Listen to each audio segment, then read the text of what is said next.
Personally, I don't feel safe in my community. I live in South LA where there's a lot of crime. I hear the helicopter a lot, and one of the biggest issues that I will inform you about is how inmates are being released early from jail. So according to Jackie Leonard and Abby Sewell, published August 31st, 2013, she stated during the early 200s, budget cuts led her to closing down the jail facilities. And Gloria Molina, a board of supervisors, said she also agreed with this because due to the budget cuts, that meant that they closed down more facilities. When they closed down more facilities, that meant that more inmates were being released, so they only served about 10% of their time.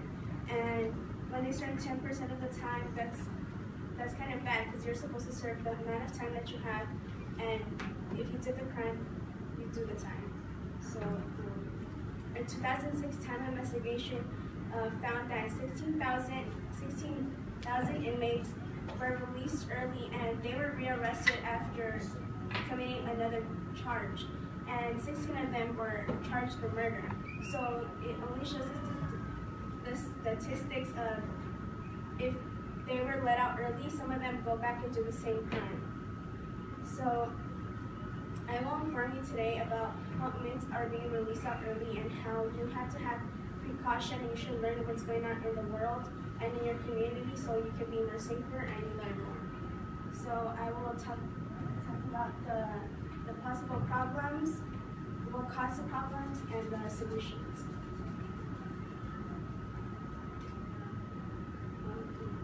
And so to understand the problem, we first have to understand the release amount of inmates, and after we do that, we understand the negative effects and we understand the whole problem as a whole.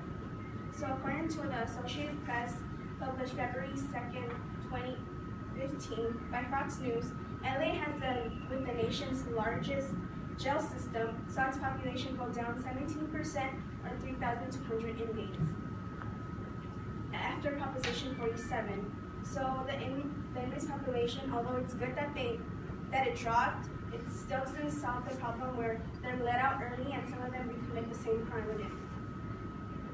So according to the Associated Press, published February 2nd, 2015,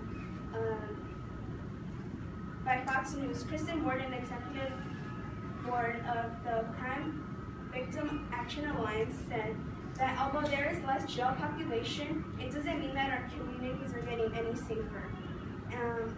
Some people belong in our communities, but personally, that means that more drugs will get outside in the streets, and our kids are more prone to these drugs. There will be more theft, and there are several other problems. So now that we've talked about the problems, let's move on to what caused them.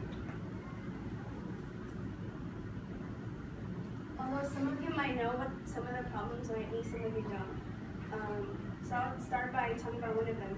According to Jackie Leonard and Abby Sewell, published August 31st, 2013 by LA Times, budget and overcrowding is one of the main problems in the jail system, as well as population 47.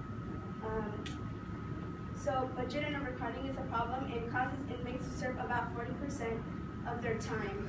She also stated that inmates are set free after serving a fraction of time due to budget and no space, since sex offenders are in county versus state jails. So that's another huge problem that is involved with it, because if sex offenders are in county jails, that means there's less space for other people to be in there. So they should actually be inside of state jails instead of county jails. So according to the Associated Press, published February 2nd by Fox News, Jody Sharp, a commander with the LA County Sheriff, said the population has been rising since some inmates who were released early are now serving 100% of their time. So that basically means that some of them recommit the crime and go back and do the same time. So that's something bad. She also stated that bookings are down 25% and narcotics arrests are down a third from a year ago, because those charged with offenses under Proposition 47 are basically cited to appear in court. So one of the biggest problems is that the community isn't safer and people actually do the same crime. So due to budget cuts and Proposition 47, that's what caused the main problem to happen. And I don't know if you guys know what Proposition 47, but it's basically if you commit a low violent crime or you commit something low, that means that they will be under a misdemeanor and not a felony. Although that is good, that doesn't mean there's probably going to be more drugs.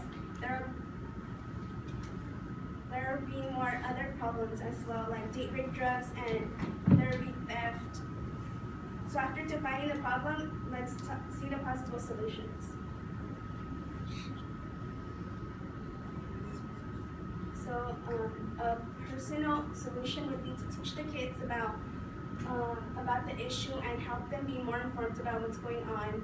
On a societal scale, we could petition to fix Proposition 47, and we can also, like what Stewart did, and try and fix the big problem, which is Proposition 47. And on a governmental scale, according to George Skeleton, he said, a report published February 25th, he said that the legislative and governor who stood on Proposition 47 should now do their job by beginning to reverse those unfortunate consequences.